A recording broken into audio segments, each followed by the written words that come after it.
और video social media पे गर्दिश कर रही है और क्लेम किया जा रहा है कि हांगकांग में मरीम नवाज साहिबा क्योंकि वापस आ रही हैं तो शायद हांगकांग कब आया था, तो हांगकांग में मरीम नवाज साहिबा को ओवरसीज़ पाकिस्तानियों ने इस वीडियो के मुताबिक मुबैना तौर पे घेर लिया, को नारेबाजी की है और उन्हें तनकीद का निशाना बनाया।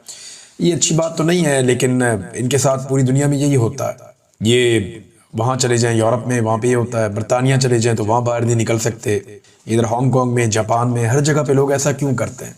मरीम नवाज साहब के वालिद को और इस सारे ख़ानदान को ये सोचना चाहिए कि लोग इनके खिलाफ क्यों हो गए, और मिलिट्री इस्टेब्लिशमेंट को भी सोचना चाहिए कि लोग उनके खिलाफ क्यों हो गए, लोग क्यों ये लफ्ज़ लानत का इस्तेमाल करते हैं, लोग क्यों ऐसी चीज़ें बोलते हैं जो माजी में लोग नहीं करते थे। और इसका सादा जवाब ये है कि पाकिस्तान में इस्टेब्लिशमेंट ने और सियासतदानों ने मिलकर जो जुल्म और बर्बरियत का बाजार गर्म किया है, अब यहाँ तो लोगों का बस चलता नहीं है, गोलियां मार देते हैं, पकड़ के जेलों में डाल देते हैं। तो जिन मुल्कों में जमहूरियत है वहाँ पे लोग अपने दिल की भड़ास निकालते हैं। ये चीज़ें नामुनासिब हैं, लेकिन जो कुछ पाकिस्तान में किया जा रहा है वो उससे ज़्यादा नामुनासिब है। इस सिलसिले को रोकें ताकि नफरत की ये आग मजीद ना फैले। अगर आप ये सिलसिला नहीं रोकेंगे तो ये आग फैलती जाएगी। खुद ये दुनिया फिर रहे हैं, सैर सपाटे कर रहे हैं, लेकिन कोई रिपोर्ट्स के मुताबिक, और रिपोर्ट स्टेटमेंट की है पाकिस्तान का जो स्टेट बैंक है उसकी ये रिपोर्ट है मुबैना तौर पे, पंजाब ने जो कर्जा लिया वो 405 अरब रुपए का है और ये 38 दिनों में लिया है। अब इतना सारा कर्जा लेकर 30 बंदे लेकर ये दौरे पे चले गए जहाज में बिठा के, और वो भी एयरफोर्स का जहाज, और उन 30 में से कोई 14 बंदे या 13 बंदे जो हैं वो सरकारी नौयत के हैं और बाकी फैमिलियां भी साथ में, यानी जाती मुलाजमाएं वो भी साथ में, मेकअप आर्टिस्ट वो भी साथ में, दामाद और बेटी वो भी साथ में, उनके बच्चे वो भी साथ में, एक और बेटी और उसकी सहेली वो भी साथ में। ये आयशा अली भुट्टा साहिबा ने ये पूरी एक रिपोर्ट जारी की। कितना अफसोसनाक है, वो जो 7 वजीर शदीर गए उनके बच्चे भी साथ में। तो यहाँ पे तो लटरम पटरम सारे ही जा रहे हैं, पाकिस्तान का कर्जा बढ़ता जा रहा है और इनकी अयाशियां बढ़ती जा रही। ये रिपोर्टें अगर आप देखें तो इनके मुताबिक तो आपको यही समझ आती है। पंजाब ने 38 दिनों में 405 अरब का कर्जा लिया है, खैबर पख्तूनख्वा 21 अरब का कर्जा लिया। कितना फर्क है देखें आप। सिंध 16 अरब और बलूचिस्तान 13 अरब का। और हालात इनके ये हैं, इनकी अयाशियां खत्म नहीं हुई और कर्जों के ऊपर ये अपनी हुकूमतें चला रहे हैं। इसमें एक और चीज मैं आपके सामने रख देता हूँ। जापान में इन्होंने दौरा तो किया, बड़ा सरबराह मुमलिकत वाला दौरा किया, वो जहाज इस्तेमाल किया जो वजीर आजम इस्तेमाल करता है, वो प्रोटोकॉल इस्तेमाल किया जो वजीर आजम करता है, लेकिन इज्जत इनको वजीर आला वाली भी नहीं मिली, स्टेट गेस्ट वाली इज्जत भी नहीं मिली जापान में। ये प्राइवेटली घूमते रहे इधर उधर, फिर पुलिस को बुलाया तो पुलिस ने इनको और ज्यादा महदूद कर दिया। और पाकिस्तान का टोटल कारनामा क्या है, जो जापान में एक्सपो लगी है जिसको देखने के लिए ये लाओ लश्कर के साथ गए थे सारे एंजॉय करने, टोटल कारनामा पाकिस्तान का ये है वहां पे कि नमक का एक स्टॉल था पाकिस्तान का बस, जिसपे करोड़ों रुपया इन्होंने लगाया हुआ। एक स्टॉल नमक का पाकिस्तान ने लगाया कि नमक से बनी हुई चीजें। यहाँ पे खेवड़ा की कौन है ना, दुनिया की बड़ी कानों में से एक सबसे बड़ी, यहाँ खेवड़ा के अंदर नमक निकलता है। तो यहाँ पिंक सॉल्ट निकलता है, पूरी दुनिया में ये हिमालयन सॉल्ट के नाम से बेचा जाता है। आप कहीं भी यूरोप में चले जाएं, अमेरिका में, बरतानिया में, आपको पिंक सॉल्ट मिलता है, ये पाकिस्तान का है, खेवड़ा से ये निकलता है। तो इससे बहुत सारी आइटम भी बनती हैं, लैंप्स बनते हैं, दीगर चीजें बनती हैं, फनपारे बन जाते हैं, ईंटें बनती हैं इनसे, तो बड़ी खूबसूरत चीजें इससे बनाई जाती हैं। वो जो नमक है ना, उसका एक स्टॉल पाकिस्तान ने लगाया हुआ था बस जापान में, और कुछ भी नहीं। ये इनकी वहां पे टोटल कारकर्दगी थी। अब इस वक्त पाकिस्तान में सूरत हाल क्या है, मैं 2 चीजें आपके सामने रखूंगा। एक तो आटा पाकिस्तान में मजीद महंगा हो गया। मुझे ये खबरें नहीं करनी पड़ती थी, ना मुझे आदत है ये खबरें करने की, लेकिन मेरे बहुत सारे दोस्त जो करते थे वो करना छोड़ गए, तो मजबूरन मुझे ये खबर देनी पड़ती है। जब वो ये काम दोबारा शुरू कर देंगे तो मैं ये काम छोड़ दूंगा। वो कह रहे हैं जी मुल्क भर में आटा मजीद महंगा हो गया, 20 किलो के थैले की कीमत में 217 रुपए तक का इजाफा हो गया। यानी आप ये समझ लें लगभग 11 रुपए किलो आटा मजीद बढ़ गया है, और ये गुज़िश्ता चंद दिनों के अंदर हुआ है। और आटे की कीमत में एक बहुत बड़ा इजाफा हुआ, और इसकी एक और वजह यह कि गंदम की कीमत में भी इजाफा हुआ है। गंदम की जो फी मन कीमत है वो 2200 रुपए से बढ़ के 2800 रुपए हो गई है। ये पाकिस्तान की मीडिया ने इसको रिपोर्ट भी किया है। यानी 20 किलो का आटे का थैला जो इमरान खान के दौर में 1100 रुपए का था, बड़ा रोला पड़ा हुआ था, अभी ये और महंगा हो गया, और अभी जो इसकी कीमत में इजाफा हुआ वो 217 रुपए का हुआ है, जबकि गंदम का रेट भी बढ़ गया। जब किसान गंदम बेच रहा था ना, जब गंदम किसान के पास पड़ी हुई थी, तब इस हुकूमत ने किसान से बदला लिया कि ये मैं वोट क्यों नहीं डालता। तो किसान से बदला लेते हुए हुकूमत ने गंदम जो किसान को पड़ती थी 3000 रुपए में, उसकी कीमत कम करके 2200 रुपए कर दी। बेचारे किसान ने अपना नुकसान के अंदर गंदम बेची 2200 रुपए मन के हिसाब से गंदम किसान ने बेची हुई है, और अब वो कीमत बढ़ा, बल्कि किसान को तो 2000 मिला कई जगह पे, अब वो कीमत बढ़ा के 2800 रुपए तक पहुंचा दी गई, ताकि वो जो मिडिल मैन है या जो माफिया है जिसने किसान से फायदा उठाया और सस्ती गंदम खरीदी हुकूमत की हठधर्मी की वजह से, अब वो फायदा उठा रहा है, और उसको जो फायदा दिया गया वो 50% का फायदा दे दिया गया। ये नहीं, अगर किसी ने 1 करोड़ की गंदम खरीदी है तो अब उसके ऊपर वो बड़े आराम से 40 लाख 50 लाख रुपया बना सकता है। ये पाकिस्तान के साथ ये कर रहे हैं, किसान को तबाह किया, बर्बाद किया। यही गंदम की कीमत जो है वो अगर चंद माह पहले होती, अप्रैल मई जून में होती, तो किसान पैसे कमा लेता, लेकिन तब ऐसा नहीं किया गया। तब गंदम को सस्ता सस्ता सस्ता किया गया। जब किसान की पसली टूट गई, उसका बेड़ा गर्क हो गया, तो उसके बाद अब गंदम की कीमत बढ़ा दी गई, ताकि जो मिडिल मैन है या जो माफिया है या जो मिलों के मालिकान हैं जिन्होंने गंदम इकट्ठी कर ली थी, अब वो इसमें से पैसा बनाया और पैसा बन रहा है। पाकिस्तान के किसान को मार क्यों पड़ती है? पाकिस्तान में ना माफियाज बैठे हुए हैं, और वो माफियाज पाकिस्तान के किसान को मारते हैं। मिसाल के तौर पे 2 बड़ी आम खादें हैं, हम जायजा ले लेते हैं इंडिया और पाकिस्तान में इन खादों की कीमत का, कि इंडिया में ये खाद कितने की मिलती है और पाकिस्तान में ये खाद कितने की मिलती है। देखिए ना, बीच में एक लकीर है ऐसे करके, उस लकीर के उस तरफ भी किसान रहते हैं, लकीर के इस तरफ भी किसान रहते हैं। उधर वाला किसान कितने में खरीदता है यूरिया और डीएपी, और इधर वाला किसान कितने में खरीदता है यूरिया और डीएपी। जरा ये कीमतों का मुवाजना करते हैं। एक बड़ी इंपॉर्टेंट खाद है डीएपी। डीएपी खाद जो है वो तमाम किसान जानते हैं कि ये क्या है, और उन सब ने अपनी अपनी फसलों में ये डालनी होती है। पाकिस्तान में इस वक्त इसकी जो एवरेज कीमत है वो 13,800 रुपए है। 50 किलो की एक बोरी होती है, 50 किलोग्राम की, 13,800 रुपए पाकिस्तानी ये डीएपी की कीमत है पाकिस्तान में। अगर भारतीय रुपयों में इसको कन्वर्ट करें, भारत का पैसा पाकिस्तान के मुकाबले में ताकतवर है, तो भारतीय रुपयों में अगर आप इसको कन्वर्ट करें तो इसकी कीमत बनती है 4,275 रुपए भारतीय रुपयों में। अब भारत में ये कितने की मिल रही है डीएपी? भारत में डीएपी की कीमत भारत ने लगाई है 1350 रुपए। हमारे यहाँ पे 13,800 रुपए, भारत में है 1350 रुपए, और अगर उसे आप पाकिस्तानी कीमत में कन्वर्ट करें तो ये 4,358 रुपए है, अगर पाकिस्तानी पैसों में आप कन्वर्ट करें तो। यानी 3 गुना से भी ज्यादा महंगी है पाकिस्तान में डीएपी। जितने की डीएपी भारत अपने किसानों को बेच रहा है, उससे 3 गुना से ज्यादा कीमत पे पाकिस्तान में किसान वही वाली डीएपी खरीद रहा है। यानी जो खाद भारत का किसान 100 रुपए में लेता है, पाकिस्तान का किसान वही खाद 350 रुपए में लेता है। कितना बड़ा फर्क है। तो फिर बेचारा किसान जाएगा कहां पे? मार ही खाएगा ना। अब भारत के अंदर यूरिया की कीमत क्या है? यूरिया की जो बोरी है 45 केजी वाली, 46 केजी वाली, इसका ये रेट होता है, इसका वजन ये होता है। तो भारत में ये मिल रही है 266 रुपए 50 पैसे की एवरेज प्राइस है। 266, 267, जो सबसे अच्छी है 268। ये इतने रुपए की भारत में मिल रही है एक बोरी यूरिया की। और पाकिस्तान में यही बोरी जो है वो पाकिस्तानी रुपयों में अगर आप देखें तो वो मिल रही है 5,000 रुपए की। कहां 266, 267 रुपए, और कहां पे 5,000 रुपए एवरेज पाकिस्तान में यूरिया की बोरी मिल रही है। अब आप कहेंगे कि पाकिस्तान का पैसा जो है वो सस्ता है, तो वो भी कर लेते हैं। जो भारत में मिल रही है ना 266 रुपए की, तो पाकिस्तान में भारतीय पैसों में अगर आप देखें तो 860 रुपए की मिल रही है। यानी यहां पे भी लगभग 3 से 4 गुना का फर्क है। भारत जो यूरिया अपने किसानों को 100 रुपए में दे रहा है, पाकिस्तान वो तकरीबन 400 रुपए में दे रहा है। यह है जनाब पाकिस्तान और भारत के अंदर फर्क खादों की कीमत का, और इसकी वजह से पाकिस्तान का किसान मार खाता है, और पाकिस्तान की हुकूमत जो है माफिया यहां पैसा बना रहा है। फौजी फर्टिलाइजर एक बहुत बड़ी कंपनी है, सारे उसके नीचे आते हैं, बाकी धड़ाधड़ पैसा बन रहा है, धड़ाधड़ पैसा कमा रहे हैं। हालांकि पाकिस्तान जो है वो भारत पाकिस्तान से कुछ चीजों में आगे तो नहीं है, टेक्नोलॉजी में आगे तो नहीं है, वो बहुत सारी चीजें बाहर से इंपोर्ट करता है, लेकिन वो अपने किसानों को सस्ती खाद दे रहा है ताकि वहां पे कीमतें चीजों की कम रहे। पाकिस्तान कहता है किसान को खाद हमने महंगी देनी, बिजली हमने महंगी देनी, डीजल हमने महंगा देना है, तमाम स्प्रे अद्वियात हर चीज हमने किसान को महंगी देनी, लेकिन हमने किसान से फसल सस्ती लेनी। और इसकी एक बड़ी वजह यह भी है कि किसान खड़े भी नहीं होते। एक दफा खड़े होकर इनके बाजू को झटका देना और इनकी तसल्ली करवाएं एस्टेब्लिशमेंट की कि इंसान बनो यार, हमें मुल्क के मालिक, हमारा बेड़ा गर्क कर दिया तुमने पकड़ के, हर चीज क्या तुमने ही कमानी है। तो ये पाकिस्तान के किसानों को भी खड़ा होना पड़ेगा जैसे भारत के किसान खड़े हो जाते हैं। अब मिलिट्री एस्टेब्लिशमेंट के हवाले से एक बड़ी इंटरेस्टिंग खबर है, मैं पढ़ के सुनाता हूं, मुझे तो बड़ा मजा आया खबर सुनने के बाद।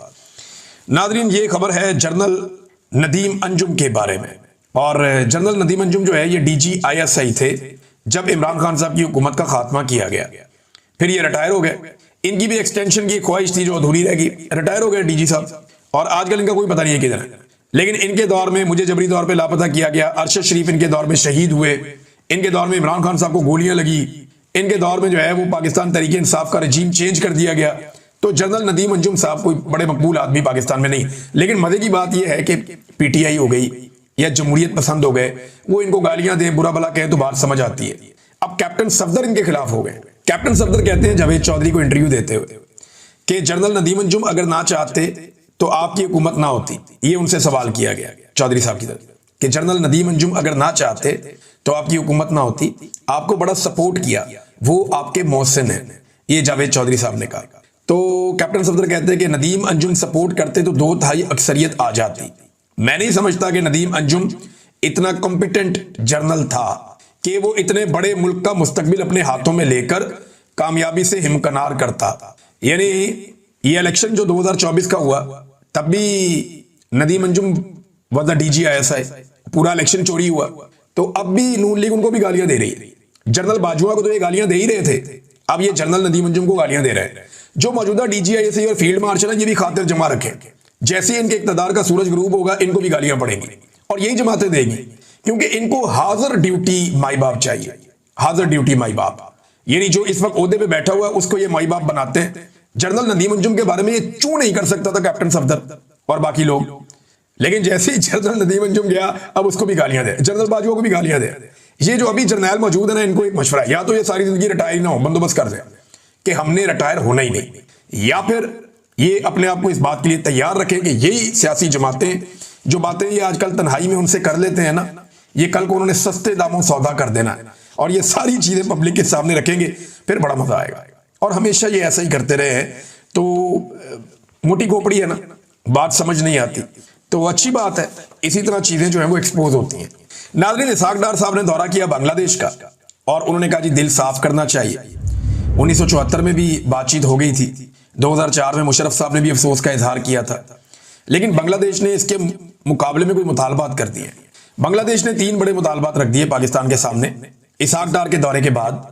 और ताल्लुकात की नॉर्मलाइजेशन के मामले में बांग्लादेश ने 1971 में माफी का मुतालबा कर दिया। उन्होंने कहा जी पाकिस्तान 1971 के वाकयात पर बाकायदा माफी मांगे। जो 1971 में बांग्लादेश में वाकयात हुए थे, इससे मिलते जुलते वाकयात बलूचिस्तान में, कबायली इलाकों में, पाकिस्तान में होते हैं आजकल। जबरी तौर पर गुमशुदगियां, इंसानों को टॉर्चर करना, खवातीन को तशद्दुद का निशाना बनाना, बल्कि उस दौर में और भी बहुत सारे घिनौने और घटिया चीजें रिपोर्ट हुई थी, बहुत ही खौफनाक चीजें। तो बांग्लादेश कहते जी उसके ऊपर माफी मांगे, पाकिस्तान की एस्टेब्लिशमेंट और पाकिस्तान प्रैक्टिकली उसके ऊपर माफी मांगे, नंबर 1। नंबर 2, 1971 के बाद दोनों ममालिक के दरमियान जायदाद और असासों की तकसीम का मामला तय किया जाए। बांग्लादेश को लगता है बहुत सारी चीजें उन्हें मिलनी चाहिए थी 71 के बाद, जो उन्हें नहीं मिली तो वो चीजें उन्हें दी जाएं। अगली चीज उन्होंने ये कही कि 1970 के साइक्लोन मुतासरीन के लिए आई हुई गैर मुल्की इमदाद की रकम बांग्लादेश के हवाले की जाए। साइक्लोन के मुतासरीन थे वहां बहुत सारे, इमदादी रकम क्योंकि पाकिस्तान को मिली थी तो वो यहां पाकिस्तान के पास थी, तो बांग्लादेश कहता जी वो आप हमें दें, उस पे हमारा हक है, और वो क्योंकि मुतासरीन वहां पे थे लिहाजा वो रकम अब हमारे हवाले की जाए। और एक और उनका जो मुतालबा वो ये है कि जो बांग्लादेश के अंदर रह गए थे बिहारी या जो पाकिस्तानी है उन्हें वापस पाकिस्तान में बुलाया जाए। ये वो बड़ी डिमांड्स हैं जो बांग्लादेश की जानिब से की गई हैं और ये रिपोर्ट भी हुई है। नाज़रीन, शेर अफजल मरवत साहब का मामला दबी नहीं रहा। शेर अफजल मरवत साहब जानबूझकर ऐसा लगता है खबरों में रहना चाहते हैं और मामले को उछाल रहे हैं। मेरे ख्याल में उन्हें खामोश रहना चाहिए था, उनको पार्टी के अंदर भी लोगों ने मशवरा दिया था। ऐसा लगता है कि उन्होंने अपने मुस्तकबिल का फैसला कर लिया है और अब वो सिर्फ मुनासिब वक्त का इंतजार कर रहे हैं कि वक्त आएगा तो मैं पार्टी छोड़ दूंगा और ये मलबा मैं डालूंगा सोशल मीडिया पे या पीटीआई के लोगों पे कि मैंने इनकी वजह से ये पार्टी छोड़ी और फिर मैं इनकी मुखालफत करूंगा। अब फ्रस्ट्रेशन ऐसी है कि वो कई मरतबा अपने लेवल से नीचे गिर गए। एमएनए है ना, मेंबर कौमी असेंबली है, साबिक मुबैना तौर पे वो जज भी रहे हैं शायद, तो उन्हें अपने लेवल से नीचे नहीं गिरना चाहिए। नीचे जाने वाली जो गुफ्तगू है वो उन्हें नहीं करनी चाहिए, लेकिन वो कर रहे हैं। इस वक्त ऐसा लगता है कि उनकी ज़हनी हालत मियां नवाज शरीफ साहब से मिलती जुलती हो गई और वो बड़ी तकलीफ में है। लेकिन मरवत साहब को ये बात समझनी पड़ेगी कि उन्हें जो भी मिला इमरान खान के तुफैल मिला, दिया तो अल्लाह ताला ने, लेकिन इमरान खान के साथ जब तक लोगों को लगा कि वो वफादार हैं तब तक उन्हें लोगों ने बहुत इज्जत दी। लेकिन उन्हें एक बात और याद रखनी चाहिए कि इमरान खान सोशल मीडिया नहीं देखते। इमरान खान ने शेर अफजल मरवत को सोशल मीडिया की वजह से नहीं निकाला। सोशल मीडिया तो सारा का सारा शेर अफजल मरवत के हक में था। पहले इमरान खान ने शेर अफजल मरवत को निकाला, फिर सोशल मीडिया ने शेर अफजल मरवत के बारे में नेगेटिव सोचा, और जब शेर अफजल मरवत साहब ने लगातार ऐसी जुबान इस्तेमाल की और ऐसी चीजें की जिससे इमरान खान साहब सच्चे साबित होते चले गए। देखिए, ये डिसीजन इमरान खान ने लिया था, ये पॉपुलर डिसीजन नहीं था। इमरान खान की पार्टी भी नहीं चाहती थी शेर अफजल मरवत को निकाला जाए, सोशल मीडिया भी नहीं चाहता था शेर अफजल मरवत को निकाला जाए, और शेर अफजल मरवत साहब भी पार्टी में रहना चाहते थे।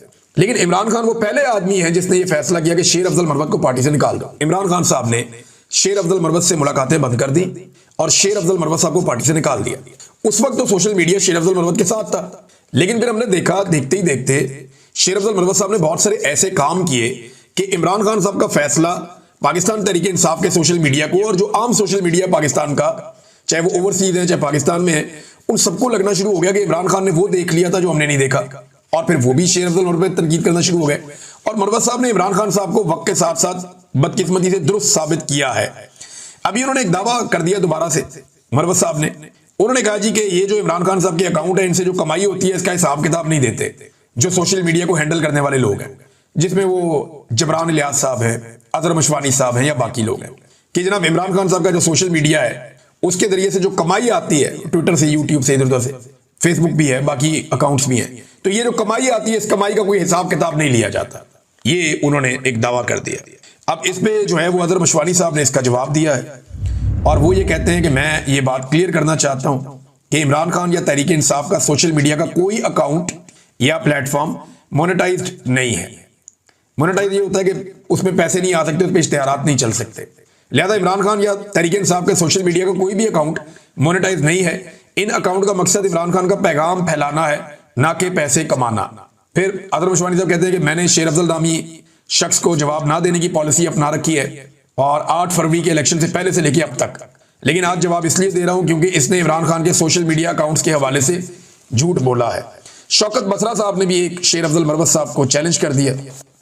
उन्होंने कहा जी कि पार्टी से निकलने के बाद मरवत साहब एक एजेंडे पे हैं, और चैलेंज ये है कि अगर वो वाकई पठान है, उन्होंने पठानों की बहुत तारीफ की और ये कहा कि अगर वो वाकई पठान है तो इमरान खान की दी हुई सीट छोड़कर इलेक्शन लड़े, अगर ये काउंसलर बन गया तो मैं सियासत छोड़ दूंगा।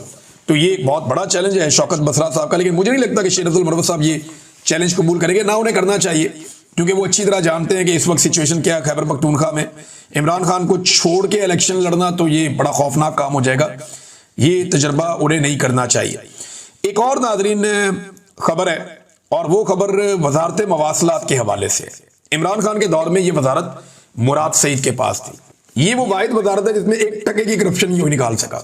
मुराद सईद ने बड़ी ईमानदारी के साथ अपनी वजारत चलाई है, बल्कि मुझे जब आखिरी दिन था प्राइम मिनिस्टर का, वहां पे जो फौजी अमला होता है, जो प्राइम मिनिस्टर के साथ एक MS होता है, एक डिप्टी MS होता है, ये लोग बैठे हुए थे। इन्होंने मुझे खुद यूनिफॉर्म वाले लोगों ने बताया, उन्होंने मुझे बताया कि अगर कोई हीरा था तो वो ये था, मुराद सईद।